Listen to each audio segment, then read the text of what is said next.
pra salvar, um pacto pra selar, silêncio no céu. Resgate, salvação, encheu seu coração e ele nem hesitou.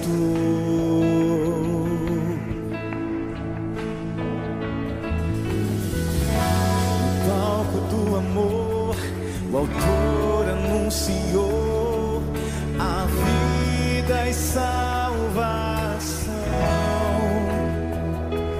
Tudo que ele fez foi obedecer o plano que Deus escreveu. E aí? E quando a minha história parecia ter chegado ao fim, a sua graça me alcançou. E quando tudo parecia estar perdido naquela cruz, o seu sangue me libertou.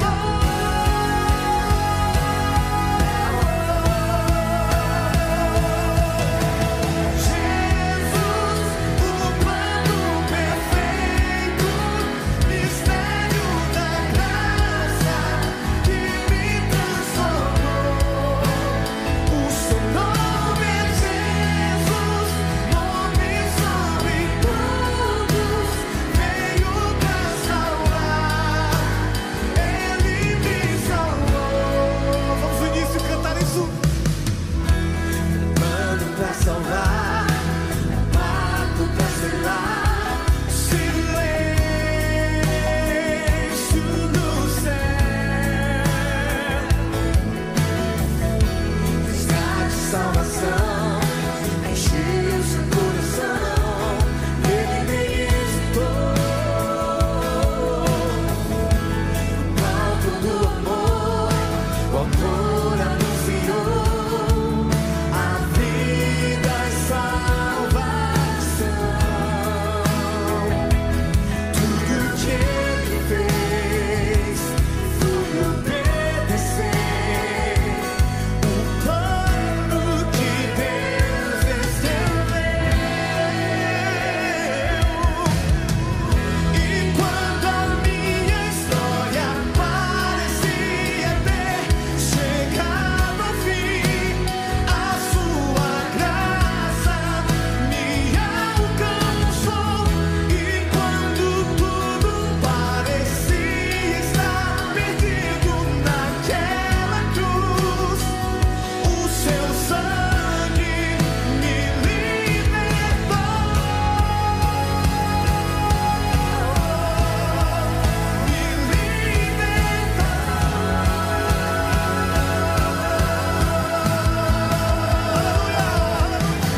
Jesus, o plano perfeito, mistério da graça que me transformou.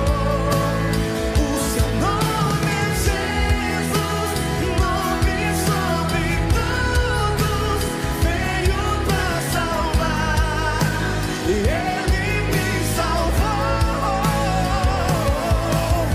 Jesus, o plano perfeito, mistério da graça que me transformou. O seu nome é Jesus, nome sobre todos, veio pra salvar, e ele me salvou. Olá, tudo bem com você? Nós vamos começar agora mais um dos nossos cultos semanais de adoração, de estudo bíblico, aqui da Primeira Igreja Batista em Cascadura, no Rio.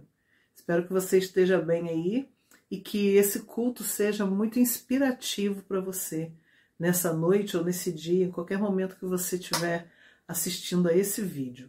Que realmente Deus possa falar ao seu coração. Nós começamos já ouvindo essa música linda que fala de Jesus, o plano perfeito. Fala do imenso amor de Deus por nós, que enviou o seu Filho para salvar as nossas vidas, para nos libertar. E é muito interessante essa letra, porque às vezes eu ouço e fico imaginando o cenário. Quando começa a música, que ele diz assim: um plano para salvar, um pacto para selar, silêncio no céu. E aí eu já imagino assim, Deus diante de uma mesa grandona, desenhando lá o plano dele, o plano de salvação, de resgate do homem. Os anjos em volta, olhando em silêncio, curiosos, atentos. Isso é coisa da minha cabeça, hein, gente? Isso não está na Bíblia, não. Isso é a minha imaginação aqui, enquanto eu vou ouvindo essa música. E aquele silêncio e Deus fazendo o plano, traçando todo o plano de redenção do homem.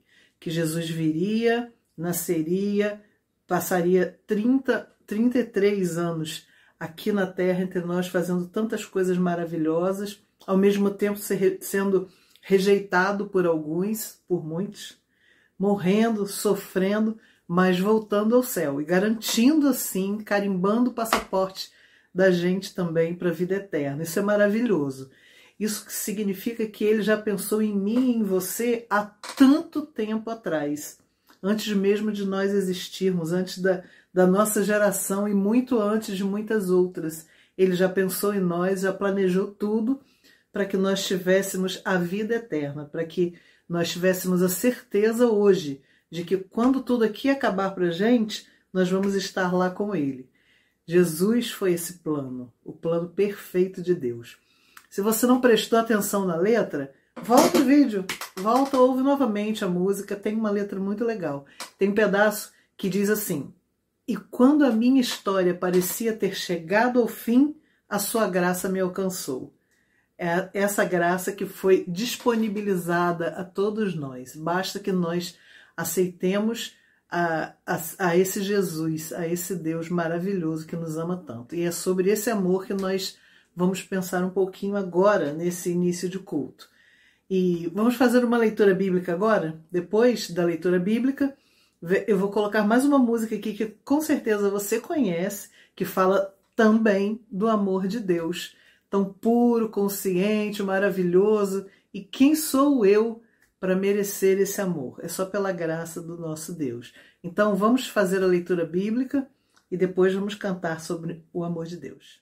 Tendo sido, pois, justificados pela fé, temos paz com Deus por nosso Senhor Jesus Cristo, pelo qual também temos entrada pela fé a esta graça, na qual estamos firmes e nos gloriamos na esperança da glória de Deus. E não somente isto, mas também nos gloriamos nas tribulações, sabendo que a tribulação produz a paciência, e a paciência a experiência, e a experiência a esperança. E a esperança não traz confusão, porquanto o amor de Deus está derramado em nossos corações pelo Espírito Santo que nos foi dado. Porque Cristo, estando nós ainda fracos, morreu a seu tempo pelos ímpios. Porque apenas alguém morrerá por um justo, pois poderá ser que pelo bom alguém ouse morrer. Mas Deus prova o seu amor para conosco, em que Cristo morreu por nós, sendo nós ainda pecadores. Logo muito mais agora, tendo sido justificados pelo seu sangue, seremos por ele salvos da ira. Porque se nós, sendo inimigos, fomos reconciliados com Deus pela morte de seu Filho, muito mais, tendo sido já reconciliados, seremos salvos pela sua vida.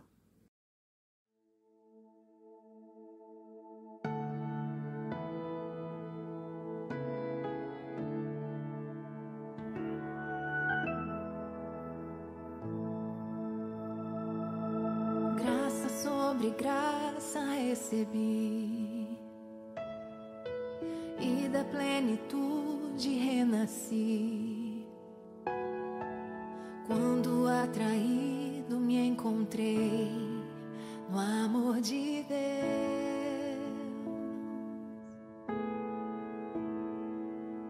Vive poderosa salvação, luz que me alcançou na escuridão. Todo meu pecado se apagou no amor de Deus.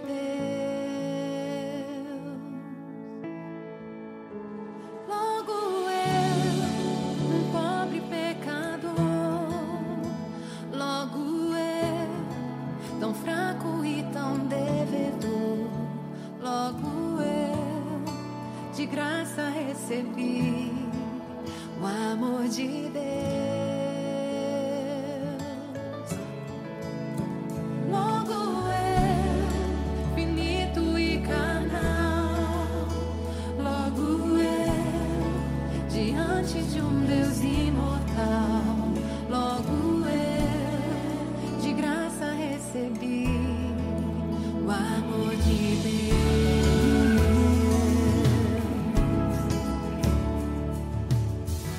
Sobre graça recebi,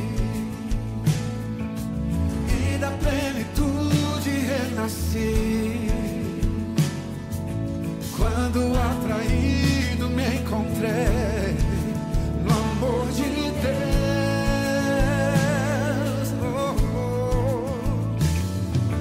Viva e poderosa salvação, luz que me alcançou na escuridão. Todo meu pecado se apagou no amor de Deus. Logo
eu, um pobre pecador, logo eu, tão fraco e tão devedor, logo eu, de graça recebi o amor de Deus.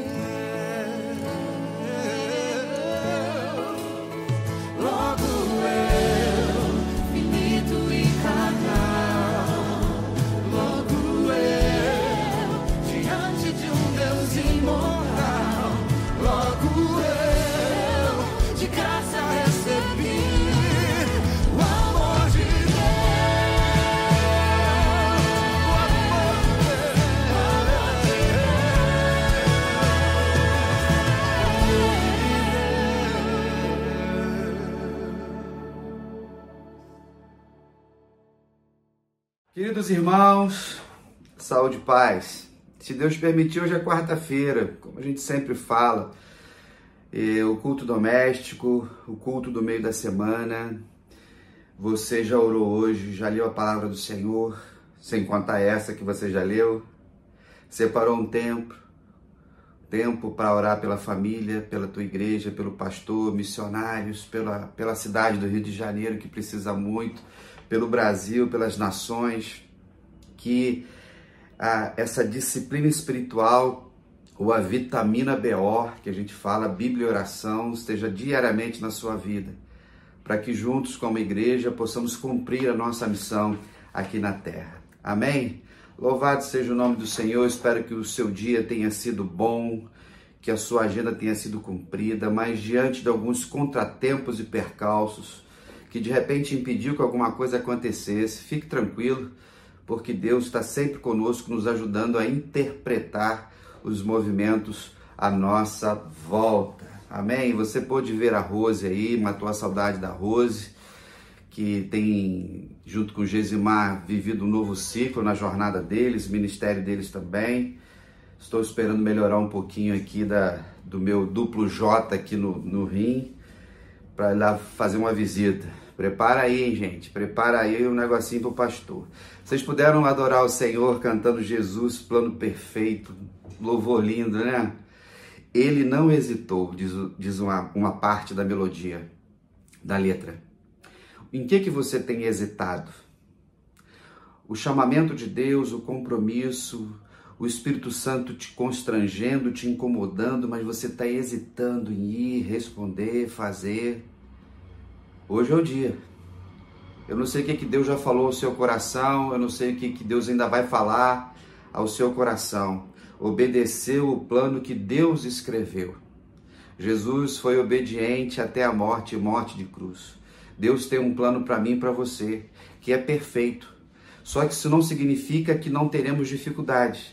Não significa que nós não teremos lutas. Isso é uma utopia quem prega isso. A ausência de dificuldades. Esse pare de sofrer, que é um slogan aí da maior seita neopentecostal do Brasil, isso é uma mentira. O sofrimento, ele permeia nossas histórias, que é a marca do pecado. Na terra, tudo parecia estar perdido naquela cruz. Fala aí. O Jesus histórico, o Jesus homem. Tudo acabou na cruz. Tudo. Se não tivesse havido o quê? O quê? Ressurreição. Como diz o apóstolo Paulo, numa das palavras mais corajosas do Novo Testamento, se Cristo não ressuscitou, é vã a nossa fé. Aleluia. Jesus morreu, sofreu tudo na cruz, para que eu e você pudéssemos ter vida de abundância. Abundância no sofrimento, abundância na tribulação. Então, o texto que vocês leram fala sobre isso. Romanos 5, justificados pela fé, temos paz com Deus. Irmãos, paz, que patrimônio é esse? Nós temos paz com Deus. Nós não estamos mais debaixo da ira de Deus, nós não estamos em guerra com o Senhor. Mas se tem alguém que está me vendo agora e você não anda com Jesus, tu está debaixo da ira de Deus, você está em guerra com o Senhor. E pasme, Satanás não é o maior inimigo que a gente possa ter. Satanás é um adversário que nós temos na palavra de Deus toda a cartilha de como lidar com ele. O maior inimigo que alguém possa ter é o próprio Deus. Simplesmente porque Deus é amor. E quem não vive no amor é inimigo de Deus. Ele fala sobre a tribulação que gera paciência. Ai, Senhor, paciência. Você é uma pessoa paciente? Hein? A paciência vai gerar experiência e a experiência esperança. Se você é uma pessoa que tem a minha idade ou é mais velho do que eu, mais experiente, a gente já viveu essas coisas. Se você é um crente verdadeiro, se você é um discípulo de Jesus, uma serva do Senhor, você já passou por tribulações por causa de Jesus. Essa tribulação que você vai viver vai te gerar paciência. A paciência é uma ferramenta, é uma metodologia de Deus durante a tribulação. Quando ela passa, você sai experiente do negócio. Você sai com autoridade. Essa experiência vai te gerar esperança. Essa esperança vai te dar equilíbrio, vai te dar paz. E quando vier uma nova tribulação, você já vai passar por ela de forma diferente. Pegou a visão, como o pessoal diz? É assim. E somos salvos da ira. Aleluia. Tu já lidou com gente irada por algum motivo? Você imagine Deus. A ira de Deus sobre as pessoas. Mas aí Jesus veio. Aí você pode cantar aí. Que dueto lindo da Raquel com Baruque. A tecnologia tem nos ajudado tanto porque a gente pode trazer esses irmãos queridos para dentro da nossa casa, para os nossos cultos, porque nem sempre dá para trazê-los na igreja. Quem sabe aí, Rosa, a gente consegue trazer a Raquel Novaes ano que vem aqui em Cascadura, hein? Já pensou? Vendo ela tocar, cantar, o ministério dela, que coisa linda. O amor de Deus, logo eu, pobre pecador, fraco e devedor, de graça recebi o amor de Deus. Que desde já essa palavra possa ter aquecido o seu coração, você possa ter se emocionado como eu me emocionei quando louvei aqui o Senhor, quando ouvi esses irmãos cantando, agradecendo a Deus por esses homens e mulheres que Deus deu o dom, o talento da música e a capacidade de escrever letras extraordinárias, lindas, bíblicas. Que eu e você possamos todos os dias aprender coisas novas. Aproveite a ferramenta da tecnologia para te acrescentar conhecimento. Amém? Só cuidado com as heresias, cuidado com os falsos profetas, falsos pastores. No dia de hoje eu gostaria de fazer uma breve meditação com os irmãos, já que na quarta-feira passada não foi possível, foi dia do professor, e eu sou casado com uma professora há 33 anos, e antes disso ela já era professora. Rosana dá aula, Rosana está no chão de escola desde os 15 anos de idade, e diga-se de passagem, uma excelente educadora, e eu aprendi muito com ela no decorrer da caminhada, sendo ela pedagoga também, sendo ela alguém que tem a missão de gerar, de levar conhecimento. Nossos irmãos também na nossa igreja que atuam no ensino, professores leigos, professores docentes, nós pastores que também somos professores. Então, se você está nessa lida aí, receba esse abraço. Domingo nós agradecemos a Deus pela vida desses queridos irmãos, sabendo que, né, o magistério, né, ele é a mãe de todas as profissões. O professor, a professora, esses queridos, eles estão sempre fazendo com que o caminho da ignorância seja destruído e eles vão pavimentando, né, trazendo conhecimento. No dia de hoje, então, eu gostaria de pensar, lógico, no mestre dos mestres, do professor dos professores, daquele que com a sua vida veio à Terra em nos ensinar o que é viver. Viver no sentido mais pleno que possamos ter. A vida que começa na Terra e continua para a eternidade. Ele veio da eternidade, se fez carne, habitou entre nós, viveu entre nós, sofreu tudo que nós sofremos na terra, venceu o maior inimigo, como eu acabei de falar, que é a morte, retornou para a eternidade no céu, a casa de Deus, e nos ensinou esse caminho. Mas ele não é só o mestre que apontou o caminho, ele é o caminho. Então, quando você vai para o Sermão do Monte, eu vou ler aqui um texto para vocês, né, que está lá em Mateus 7, 28, 29, que é o término do Sermão do Monte, que é a aula magna de Jesus. Mateus, né, o autor do livro de Mateus, ele compilou ali, ele organizou todos esses ensinos de Jesus. Jesus usava, né, o púlpito, né, os montes como um púlpito para pregar, para ensinar os seus ouvintes. E não podemos esquecer que Jesus usou um tripé pedagógico no seu ministério. Jesus andava por todos os lugares, todas as cidades, todos os povoados, todas as vilas, fazendo o quê? Pregando, ensinando e curando as pessoas. Nós continuamos nessa mesma missão de Jesus. Quando ele vai terminar, então,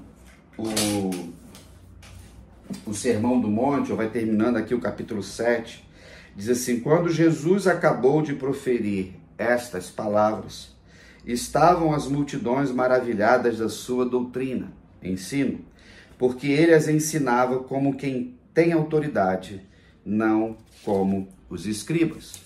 Então nós encontramos aqui nos capítulos 5, 6 e 7, o que nós chamamos da ética do reino. A ética é um conjunto de valores que forma a cultura do reino. Esse reino, a base desse reino é a justiça. A justiça que envolve a lei de Deus, que é o caráter de Deus, e a justiça paga na cruz do Calvário, feita na cruz do Calvário. Jesus, ele se tornou a justiça encarnada. E esse reino a qual ele inaugurou na terra, sempre falo isso para vocês, a igreja está dentro do reino, a igreja não é o reino. Então Jesus, qual foi a primeira palavra de Jesus nos evangelhos? Arrependei-vos, porque vos é chegado o reino dos céus. Então Jesus traz o reino dos céus à terra. E diante disso, nesse sermão, grande sermão, ele fala dessa justiça, que é a base, a justiça do caráter cristão. Jesus veio para mudar o nosso caráter, a nossa mente. Jesus não veio trazer uma ideologia. Jesus não veio trazer um compilado de achismos. Jesus não veio trazer uma filosofia ou uma sabedoria ancestral.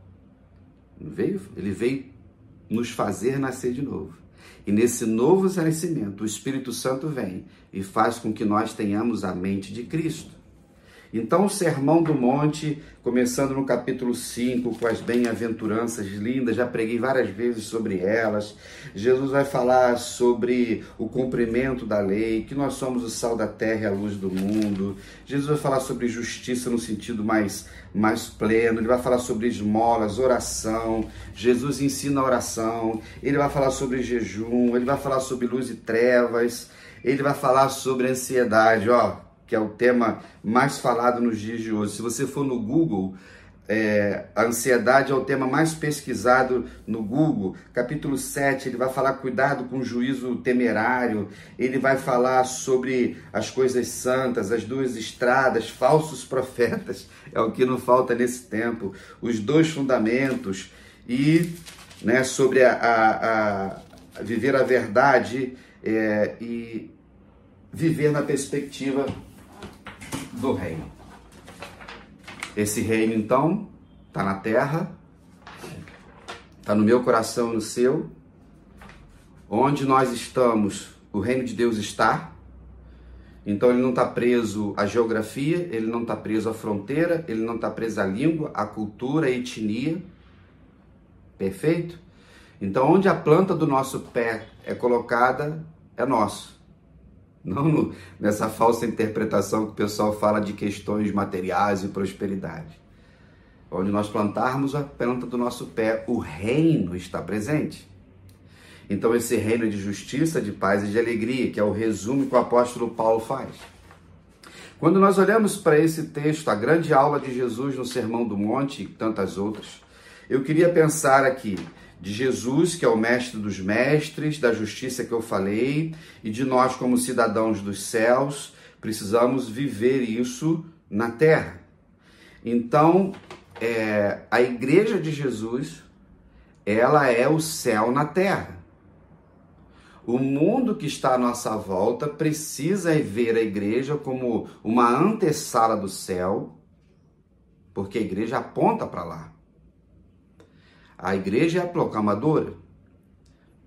Quando estávamos no mundo, quando você não conhecia Jesus, você estava em trevas, perdido, foi através da igreja que você conheceu a verdade de Jesus. E nós fazemos parte do corpo de Cristo. Eu estou a minha vida inteira. E mesmo sabendo dos desafios que começando por nós mesmos, nós vamos seguindo os caminhos.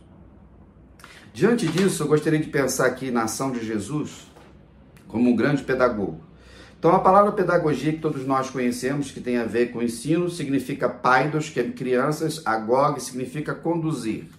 Então, o professor, o mestre, é aquele que conduz uma pessoa ao conhecimento, em todas as áreas. Todas as expertises que eu tenho, que você tem, profissão, habilidades, alguém nos ensinou. Por mais que nós tenhamos uma capacidade cognitiva e algumas coisas a gente aprende meio que sem ninguém ensinar, mas alguém fez antes de nós. E quando alguém recebe um conhecimento, é Deus sempre lhe dando. Quando nós olhamos para esse pedagogo, ele era um servo no mundo grego, que atuava, trabalhava dentro da casa, e ele era então aquele que conduzia as crianças à escola. O apóstolo Paulo vai trabalhar a palavra aio, que é a base da palavra paidagogos. Então ele vai dizer assim, a lei é o aio que nos conduziu à graça. Então, a lei que revela o caráter de Deus nos leva à graça. Então, aio, a lei, e a pedagogia de Jesus como mestre nos conduz ao ensinamento, ao conhecimento também. Então, o professor, e todos nós tivemos um, né? Todos nós nascemos analfabetos. Infelizmente, no Brasil ainda tem 15 milhões de pessoas analfabetos que não sabem ler e escrever, 27 milhões de analfabetos funcionais que lê e não sabem interpretar o que o texto diz. Então, nossos professores nos ensinaram o conhecimento.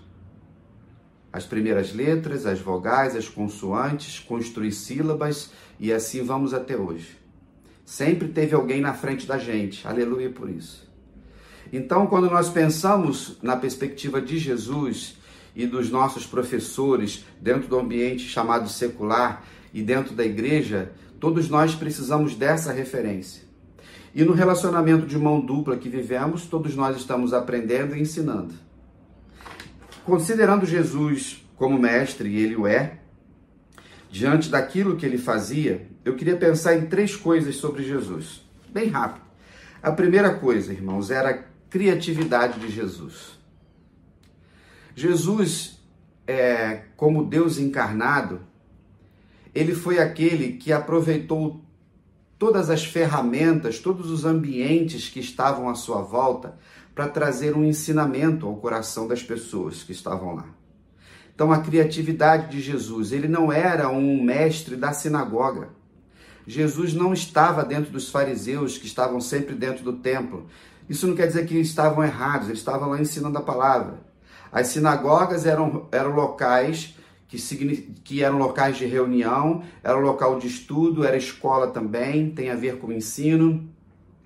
E Jesus, talvez 2 ou 3 vezes, os 27 milagres de Jesus, caminhou pela rua, pelo dia a dia. Então, quando a gente vai olhar para a vida de Jesus, ele vai usar parábolas, que eram as comparações, ele vai usar os barcos à sua volta, a casa à sua volta, elementos da criação. E aí a ansiedade que eu acabei de falar, que hoje as pessoas estão ansiosas por tudo, e Jesus já vai ensinar ao seu povo o quê? Olha as aves do céu, olha os lírios do campo, não trabalhe nem fio, porque o Pai do céu cuida deles. Por que você está ansioso pelo dia de amanhã? Você não pode acrescentar um côvado, você não pode alterar nada no curso da sua vida. Ele fala assim, então descansa no Senhor. O que é ansiedade? É não exercer a fé na confiança em Deus. Por N motivos à nossa volta, porque a ansiedade está relacionada ao futuro. Então vocês estão cansados de ouvir que não falta hoje são terapeutas para lá e para cá, que às vezes me preocupa algumas terapias desse povo, que parecem rituais. Diante disso, nós vamos tomar cuidado, porque quando nós, por trás da ansiedade, tem uma pessoa vaidosa e orgulhosa que quer dominar as coisas. Jesus vai ensinar o seguinte, olha para a simplicidade da vida. E se você está me vendo agora é porque o Senhor, Ele te sustentou até esse momento, como eu estou aqui gravando. E se eu e você estamos aqui, fortalecidos em Cristo estamos mais fortes do que ontem. Por mais que envelheçamos, por mais que a gente já não ouve tanto mais quanto ouvimos, por mais que a nossa visão necessite de um óculos, ou a gente tenha alguma dificuldade de mobilidade, ou você produza uma pedrinha no rim que de vez em quando te gera algumas dores. O Senhor está nos sustentando. Por que estás ansioso, a minha alma? Por que está aflito a minha alma? Então, ele vai falar sobre isso, do cuidado de Deus, quando ele encontra com aquela mulher samaritana. Jesus vai usar o quê? A água. Para falar do amor de Deus que nós acabamos de cantar para aquela mulher. E diz, a água que eu vim trazer, quando você beber, tu nunca mais vai ter sede. Aleluia. nós não temos mais nenhuma sede, irmãos, no sentido de salvação, porque o Senhor nos trouxe ela. Louvado seja o nome do Senhor. Jesus, quando continua os seus ensinos, e ele vai falar, irmãos, sobre quem quer ser o maior no reino.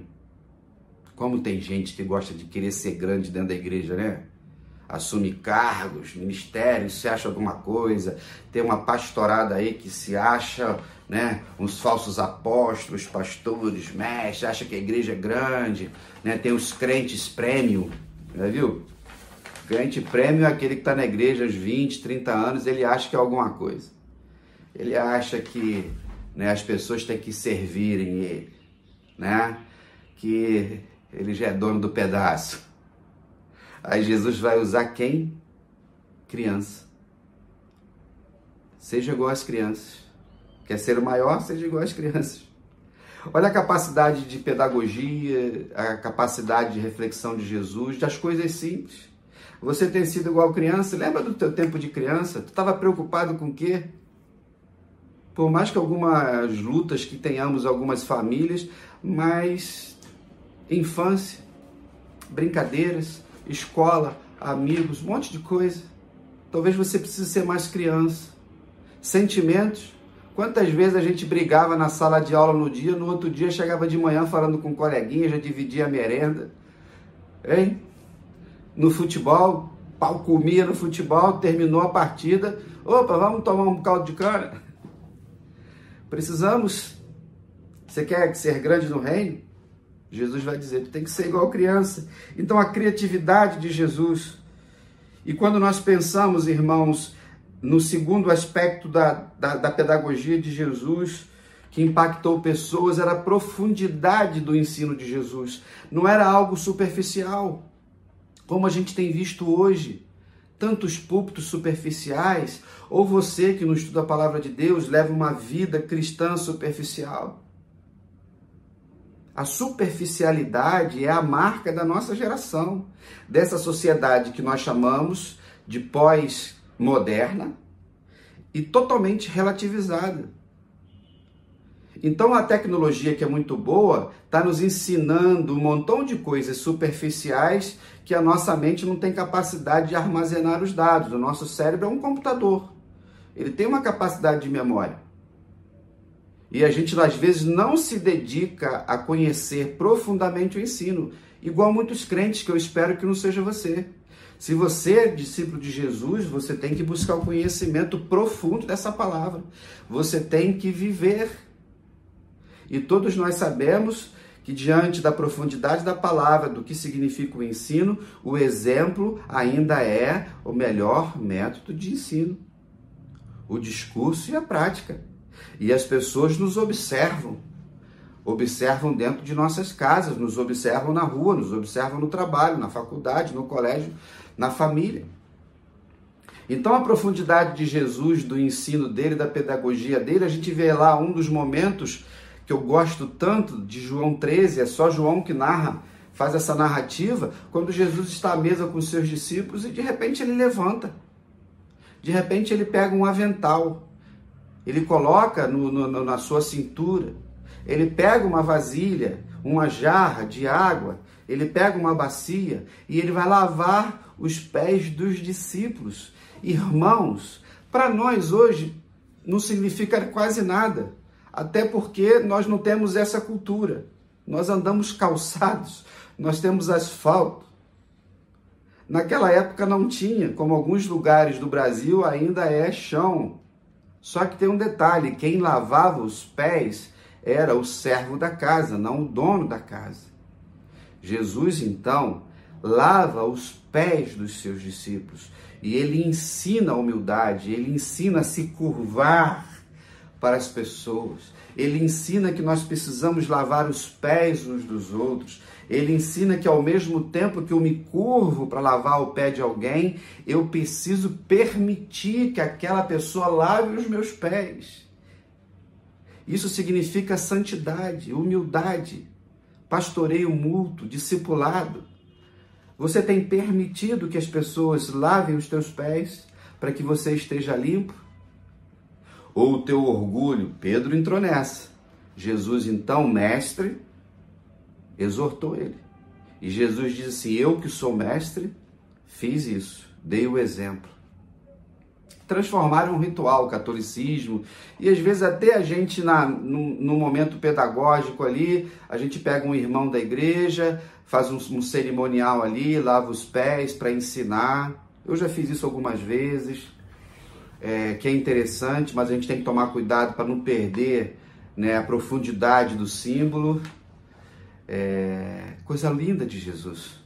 Você tem lavado os pés das pessoas? Você tem buscado, através do exemplo, impactar ou influenciar as pessoas? Quando nós olhamos para a profundidade daquilo que Jesus ensinava, no capítulo 7 de João, você vai ver que o negócio começou a esquentar e queriam prender Jesus. Diante disso, os fariseus e os escribas, lá os sacerdotes, mandaram prender Jesus. Aí vai um soldado prender Jesus. Jesus ensinava, Jesus curava. Aí os caras vão lá. Eles não conseguem. Aí eles voltam. O pessoal fala assim, cadê Jesus? Prenderam Jesus por quê? Aí lá no versículo 45, 46, um dos soldados vai dizer assim, jamais alguém falou como este homem. Aleluia. Aleluia. Louvado seja Deus. Aí eles falam, né? Também viraram discípulo dele, estão crendo nele, aí começa. Jamais um homem falou igual a ele. Nunca na terra, queridos irmãos e amigos, andou alguém ensinando o que Jesus ensinou e nos deu essa alegria, esse privilégio de ensinar. Já preguei em outro tempo também e reforço nessa quarta-feira a maior declaração de quem era Jesus. Não saiu da boca dos discípulos, não saiu da boca do povo de Deus, vai sair da boca de um soldado romano que representava o opressor, que representava o demônio, que representava a violência, que representava tudo de ruim. Mas o Evangelho de Mateus narra que quando Jesus morre, que ele expira na cruz do Calvário, que acontece um eclipse, uma escuridão, um terremoto, ele vai dizer o quê? Este era verdadeiramente o Filho de Deus. Uma das declarações mais poderosas da palavra do Senhor, feito por um estrangeiro, feito por um gentio, feito por um soldado que observou a vida de Jesus e pôde proclamar que ele era e é o Filho de Deus. A profundidade da vida de Jesus que o levou à cruz, irmãos. Se eu e você vivermos de forma piedosa, como diz o apóstolo Paulo a Timóteo, nós seremos perseguidos. As pessoas vão nos crucificar, vão nos mandar para a cruz, porque nós estamos ensinando e vivendo o Evangelho. O Evangelho é uma pessoa, o Evangelho é para ser revivido. E finalizando, irmãos, quando ele fala sobre profundidade, Jesus ensinava com autoridade. Autoridade, discurso e prática. Autoridade, nós temos em dois níveis, a autoridade derivada, uma autoridade constituída, quando você recebe a autoridade para fazer alguma coisa. Então eu vou pegar o próprio professor, ele estuda, ele recebe então a autoridade para lecionar numa sala de aula, ele tem um diploma, ele é reconhecido pelo MEC, ele é contratado por uma instituição de ensino.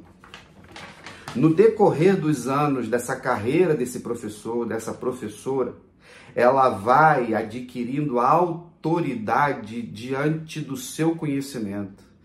Ela vai tendo autoridade diante dos seus alunos, ela vai tendo autoridade diante do ambiente de ensino. E nós que já fomos alunos, sempre vamos lembrar de determinados professores que eles estavam fora da curva. Ele era um professor que não era simplesmente alguém que fazia uma transferência de conhecimento, mas era alguém que tinha domínio sobre o conhecimento e ele vivia na perspectiva desta ética, de conduzir a sua vida, o seu magistério, com amor e compaixão. Então Jesus ensinava com a autoridade que ele tinha do céu, mas do exemplo que ele vivia. E eu e você precisamos fazê-lo. Eu recebi uma autoridade de Deus como pai. Todo pai recebeu uma autoridade de Deus para educar os seus filhos. Eu tenho autoridade legal sobre os meus filhos, mas eu, no decorrer da minha vida, os meus filhos reconheceram a minha autoridade como pai, assim como você em todos os lugares. Quantos pais que tem por aí que não tem autoridade nenhuma sobre os filhos, porque ele não é exemplo dentro de casa? Quantas mães perderam as rédeas das suas crias porque ela não é exemplo? Dentro da igreja, queridos irmãos, quantos maus exemplos nós temos de pastores, diáconos, líderes que são religiosos, os mesmos daqui, que têm um discurso prontinho, muito bonitinho, que se escondiam atrás do terno e da gravata, mas a vida deles era um mau exemplo. Então a autoridade de Jesus era a autoridade adquirida, era a autoridade conquistada também. E no texto vai dizer que as multidões ficavam maravilhadas porque ele falava como quem tem autoridade. Não como os escribas. Olha a fama dos escribas, que eram os homens da lei, que gostavam de apontar os fariseus, e Jesus falava: vocês ficam aí colocando peso sobre os ombros das pessoas, criando um monte de regrinhas, e vocês mesmos não ajudam nem com a ponta do dedo. Então, nesta noite, ou nesse dia que você está participando deste culto, aprendamos com Jesus sobre criatividade, profundidade e autoridade. Que nós, como cristãos, possamos ser referência de pessoas que são aqueles que têm esse grande livro debaixo do braço. A gente hoje usa a tecnologia, mas talvez precisemos voltar a andar com a Bíblia na mão, impressa. Nós precisamos entender e que estar com a Bíblia na mão era sempre um exemplo. Diante disso, finalizo a minha breve reflexão, nem sempre é breve, de uma frase de Cora Coralina, escritora, poetisa brasileira, inteligentíssima, uma mulher sábia, a sabedoria da graça de Deus, a graça comum de Deus. Como tem gente boa escrevendo coisas boas, e ela diz assim: feliz aquele que transfere o que sabe e aprende o que ensina. Amém? Que eu e vocês possamos, em todo o tempo da nossa jornada, aprendermos como Jesus. E temos um alerta, quando o texto diz assim: cuidado vocês que querem ser mestres,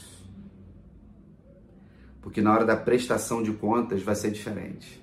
Deus me fez mestre, me deu o dom, mas a prestação de contas que eu tenho que fazer com o Senhor, ninguém vai fazer por mim. Por isso que eu sou zeloso, cuidadoso com as coisas de Deus e com o cuidado de vocês, que são minhas ovelhas lá na paróquia de Cascamole, ou vocês que são os nossos amigos que nos acompanham aí nas redes sociais. 2.000 seguidores, ó, coisa boa, né? Esperamos que em todo o tempo da nossa caminhada nós sigamos o Mestre. Lembra da brincadeira? Faremos tudo que o Mestre mandar. Não vamos hesitar, como diz o louvor. Aproveitando aqui, dizendo que no próximo sábado vai ter uma ação das Mensageiras do Rei da nossa Rede Oeste, lá no Parque Madureira, de 9 às 11. Então, você que tem uma neta, uma sobrinha, uma filha, se desloca até lá. É um movimento das igrejas da nossa rede. Qualquer dúvida, fala com Juliana, fala com Rosana, fala com a galera aí, tá bom? Vai aparecer o banner aí, o Gesimar vai colocar pra gente. E no domingo a gente encerra a campanha de missões nacionais, Minha Pátria para Cristo. Teremos a presença de uma missionária que coordena a Cristolândia de Guaratiba, que é uma Cristolândia feminina. Então esse ano nós demos a ênfase à Cristolândia. Sábado passado teve um negócio bacana lá. Vamos começar a apoiar a Cristolândia daqui de Madureira, né, que é uma masculina. É um desafio enorme, irmãos. O número de dependentes químicos, moradores de rua, crescem todos os anos, não diminui, e não vejo perspectiva de diminuir. Então a igreja dá uma resposta profética. O que é a ação profética? É a denúncia. O profeta denunciava o pecado e apresentava a solução. Então nós, como igreja, a gente denuncia o pecado. E agora? O que a gente vai fazer? A gente tem que mostrar, a gente tem que ensinar, a gente tem que ser exemplo, como nós aprendemos no dia de hoje. Então domingo, aí você tem que levar o quê? Desinfetante. 5 litros pelo menos, não é tão caro. Pode ser qualquer marca, ela vai levar para lá, tá? Se você não é membro de nossa igreja e de repente quer levar lá durante a semana, deixa lá com o nosso funcionário, Marcos Vinícius. Se você quiser ajudar, o Pix vai aparecer aí, manda um Pix. Se tem o nosso celular, nosso zap aí, manda o comprovante. Ó, isso aqui é lá para Cristolândia de Guaratiba. E vamos encerrar a campanha e continuar orando por missões. Temos grandes desafios na nossa cidade, no Brasil, no nosso estado, no Brasil e no mundo todo. E queridos, o mundo só tem a igreja. Guarde isso no seu coração, é você. Não é partido político, esquece isso. Os partidos políticos são todos corruptos, máfias. Não são ONGs que fazem até um trabalho bom, mas são muito superficiais. Não são ideologias. É a igreja de Jesus, esse povo que trabalha há 2000 anos na terra, levando essa mensagem do Mestre. A minha vida é do Mestre, meu coração é do meu Mestre. É bom, né? A gente vai terminar o culto com esse louvor de um camarada que fez um trabalho muito bom quando Deus salvou ele. Mas ele tinha um jeito diferente, ele atuou em lugares que ninguém ia. E como é bom saber que Deus levanta quem Ele quer em todos os lugares para levar o Evangelho da graça. Logo eu, né, um grande pecador, como você também, faça valer a pena o sacrifício de Jesus na cruz do Calvário e continue levando vida, continue levando esperança para as pessoas, que essa é a missão que eu e você temos. Amém? Um grande abraço, fique na paz e até lá. Cante comigo. A minha vida é do Mestre, meu coração é do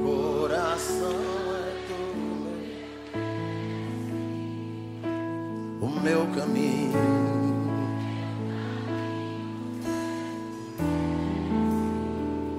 Minha esperança,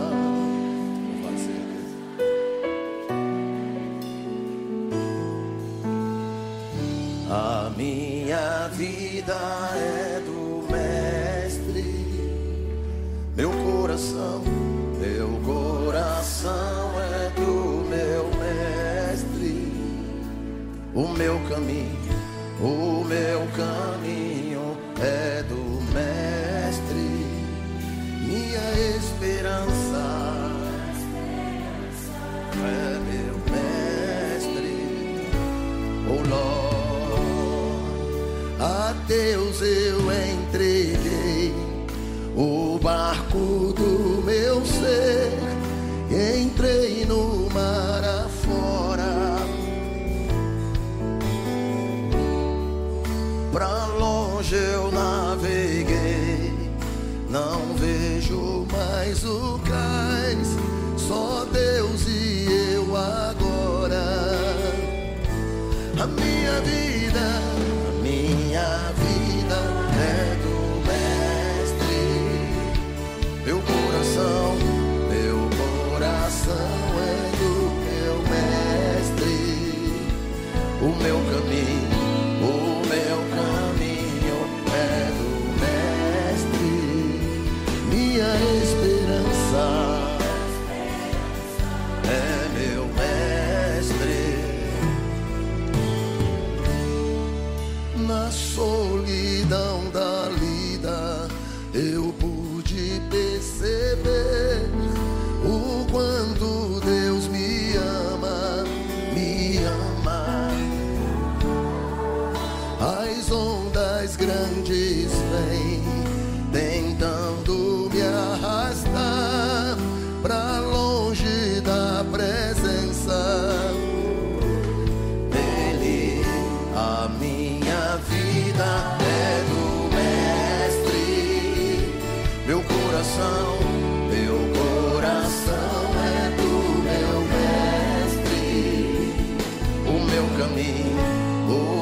caminho é do Mestre. Minha esperança é meu Mestre, oh Lord.